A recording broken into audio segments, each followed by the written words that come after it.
If you're someone that struggles to lose fat or gain muscle, then this video is for you. I'm going to show you 2 effective strategies that I use with my clients and with my rugby players to improve their body composition. Now, just like training, when it comes to nutrition, there's 1,001 ways to get the job done. And a lot of that comes down to the individual. But there are some key truths, such as calorie deficit, calorie surplus. I don't want to bore you with the details that you probably already have. Let me just show you what I do with my rugby players as our first port of call. So guys, this is a nutrition strategy I stole from Precision Nutrition in 2008 and haven't looked back because it uses the 80-20 rule and it's really, really simple to do. So it's all centered around a game of noughts and crosses. And what we do is we put in a couple of rules. Maybe we put in 1, 2, I mean, you could really put in as many rules as you want and you decide the rules, okay? But it's week 1, so let's keep things simple. And we just track those rules with noughts and crosses. Let me show you what I mean. So decide whatever rule 1 is for you. I'll steal this from Precision Nutrition. And number 1 rule, it's not their number 1 rule, calories. Let's go, we're not drinking any calories, okay? So we're not gonna have, I don't know, soft drinks, Coca-Cola, Pepsi. We're not going to have beers. We're not going to have orange juice or fruit juice because that's all got calories, okay? So you can do whatever rule you want, but that might be a good place to start. Another rule we might bring in is we might not have 10 grams of fat per 100 grams of product, okay? So it might be that whatever we're eating, we want to have 10 grams or less of fat per 100 grams of product. Might be another rule. Okay, now this is the 80-20 rule. So no one's saying you have to be perfect all the time. In fact, you don't need to be perfect all the time. That's the point. Now keep to 1 or 2 rules, okay? But if you're gonna go, come in hot, maybe you're gonna go 10 rules, maybe you're gonna go 3, and we'll just put in protein. So every time you eat, every time you snack, there must be a source of protein. For example, this is just an example. All right, so once you've got the rules that you've decided are aligned to your goals, nutritionally speaking, to improve your body composition, then all you need to do is jot down on your phone or wherever you want to track it. You don't need a fancy app. Monday, Tuesday, Wednesday, Thursday, Friday, I'm running out of space, Saturday and Sunday. That's a funny looking S, but you get the point, okay? So for every meal you have at the end of the day, or as you're doing it, you don't need a fancy app, you're just going to give yourself an O for good adherence. You've followed your rules. You've had breakfast, you had egg whites, maybe 1 egg, whatever. There's a protein source there, yes, and then you didn't drink orange juice, you just ate an orange. Awesome. So you got to know, okay? And then you're going through your day. Maybe you have, I don't know, 5 meals, okay? 3 meals and 2 snacks, okay? Normal, all right? You're training in the gym as well. And maybe on Tuesday you do the same, all good. Maybe on Wednesday you have your 2 meals a snack. Maybe you have a cheeky snack that's off-piece that just doesn't fit in here. Maybe you didn't manage to get a protein source for that snack. That's absolutely fine. And then you thought, well, do you know what? Tonight, I'm going to have a pizza on Wednesday. I don't know. Okay, so maybe that doesn't follow this rule. Maybe, although it's a ham pizza, let's be honest, there's not a lot of ham on there, so it doesn't fit with that rule. So you gave yourself a cross, okay? So as the week goes by, you would just populate this, and you might have 3 meals, you might have less. It doesn't really matter at this point. Again, it's not perfect, but it allows you to understand exactly, what you're getting and what you're putting in your body. It's a very simple way of tracking the rules that you have made up, okay? So maybe on Saturday, I don't know, you had 2 beers and a burger or something like that, okay? So you've gone off piece there again. Maybe on Sunday, I don't know, you didn't have a great breakfast. Maybe there was, a fry up or something, so you didn't hit that rule, although you had the protein, something like that, okay? And then you had the rest of your meals. So once you have your week laid out like this, you just need to work out the percentage of adherence that you had. So we've got 5 meals and we've done 5 meals every day. times that by 7, obviously. 5 times 7 is going to give you 35, right?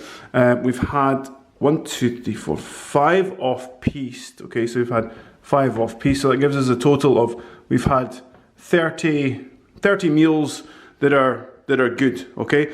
So we need higher than 80% of these rules. That's the game that we're playing, all right? So grab a calculator. Let's just work this out here. So 10% of 35 is 3.5. So then 20% would be 7. So 35 minus 7 gives us 28. So 28 is going to be 80%. So as long as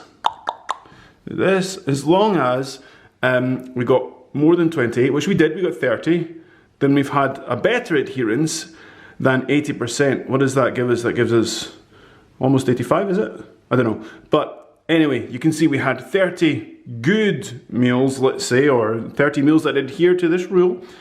So we've achieved higher than 80%, which is the goal. So then all we're going to do, just the same way you would track your training, you would say, okay, do you know what? Week 1, following these rules that I decided that are aligned to my goals, I got higher than 80% adherence on my nutrition.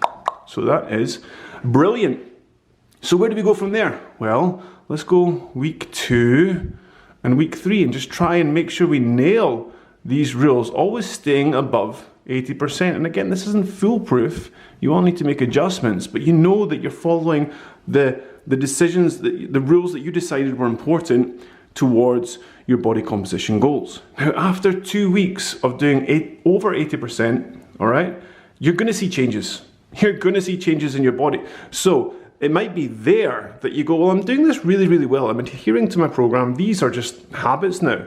Okay, awesome. So I might actually bring in another couple of rules. I might bring in just a 4th rule that could be whatever you think is going to be important. It might be you've noticed that portion sizes are maybe a little bit too much sometimes, so you go in, I'm going to have a palm hand size of starchy carbs or something like that, like whatever you think might be important. And then you do the same thing. Now you've got a couple more rules, okay? And you follow this 80% rule. Of course, 85% is better than 80, 90% is better than 85, but you get the idea. It's just a way of checking your adherence and understanding exactly if you are adhering to the rules that you said, because without writing it down and tracking it, in my experience, most people think they might be adhering to 80%, but it turns out that's more like 60% when you actually start tracking it.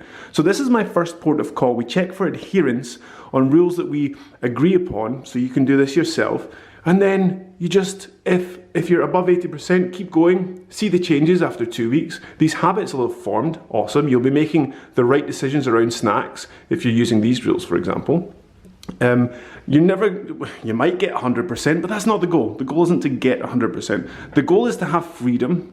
Okay, this isn't rigid, this is very free to operate and use the 80-20% rule to improve your body, or as a way of checking adherence, allowing you to be in a position to improve your body composition. Okay, and again, adherence seems to be the first port of call in my experience when it comes to people and their nutrition.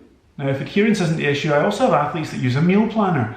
And as you can see, I just fire in the target macronutrients and the calories, and then we pick and choose what foods are right for them. So the majority of people prefer the first strategy, but this is something that I also use. So this might be something for you if you really like routine and you don't go far off piste when it comes to your diet. So guys, I'm a strength and conditioning coach. I'm not a nutritionist, I'm not a dietitian, but I have been training for over 20 years, and part of training and improving and making physical adaptations is supporting that with good nutrition. Now, full disclosure, my nutrition isn't perfect all the time. Sometimes I'm focused on it because I'm in an important training block or I'm motivated, etc. Other times it's just on the back burner and I'm just eating kind of what I want when I want, and that's absolutely fine. It completely depends on your goals. So by no means is this a, hey, absolutely do things this way.